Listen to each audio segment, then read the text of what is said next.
Welcome to Conversations Live. For more than a decade, we've brought you the best in books, entertainment, celebrity interviews, and current events. When the movers and shakers of the world have something to say to you, they say it to us first. Here's your host, Cyrus Webb.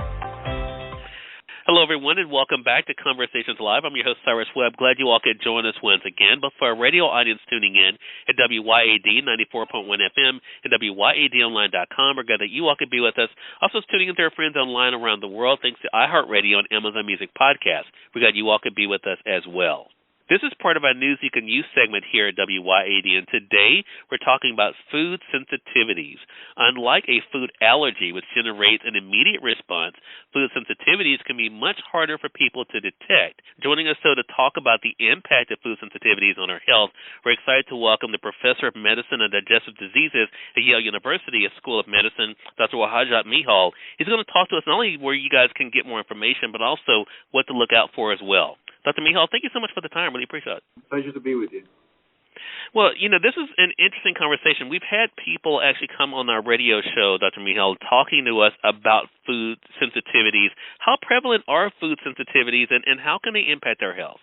So during the course of our lifetime, they appear to be very prevalent, and possibly as many as 50% of the population at some point in their life might be affected by food sensitivities. And one of the challenges is that actually the symptoms people get can definitely be in the GI stomach area with bloating and pain, but they can also be outside the GI and stomach area, such as arthritis and fatigue and headaches. So I think the prevalence is high, and they can be difficult to associate. Well, Dr. Mehal, I know that Yale University did a study recently. Talk to us about what it revealed when it comes to food sensitivities. Yes, of course. So, because it can be very difficult for patients to identify and figure out by themselves, there are a number of tests that are available. These are blood tests which patients can send off, and they will get results back guiding them as to which foods might be causing their symptoms.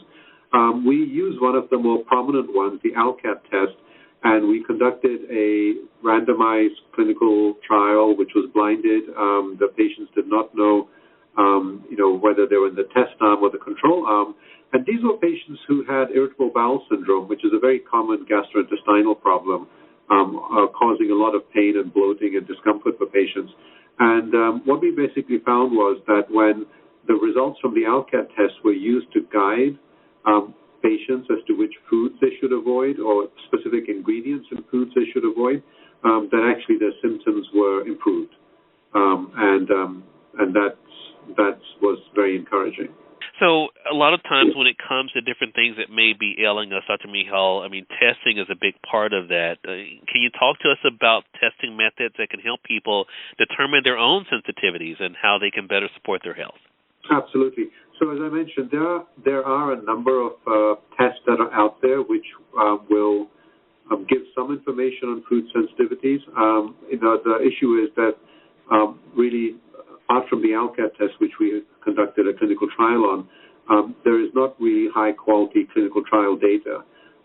So for the ALCAT test, patients can either themselves send off a sample, or they can have their provider, their primary care provider, or other provider order it for them. And then they get a very simple result back with usually about half a dozen or so food items which they're advised to avoid. And then the vast majority of foods are, of course, fine. And then there are a few items which are in the sort of intermediate range. And then if they need help, there's also a nutritionist who can guide them to modify their diet to avoid these food items. And finally, I would always encourage patients to discuss the test and the test results with their healthcare provider. I mentioned in my intro, Dr. Mehal, that, unlike a food allergy, which, of course, people can have an immediate response from that food sensitivity can be more difficult for people to detect. Do you find that's been part of the educational process, getting people to see the difference in the two?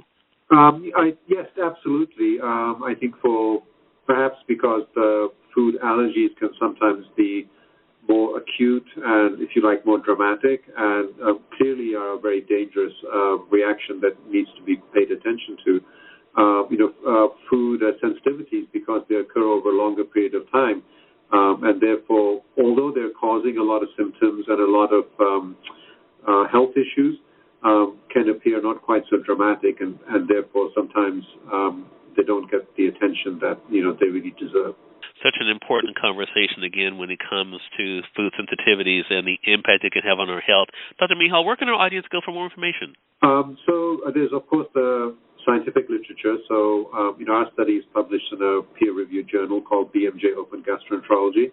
But then also for non-medical literature, patients can go to websites such as Previ Medica, which will have a lot more information on this topic in a non-technical way.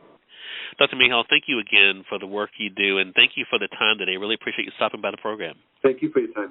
Take care. Hey, you as well. And we thank your audience for tuning in to another episode of Conversations Live, part of a Music and Youth segment here at WYAD. Until next time, I'm your host, Cyrus Webb, saying as always, enjoy your day, enjoy your life, enjoy your world.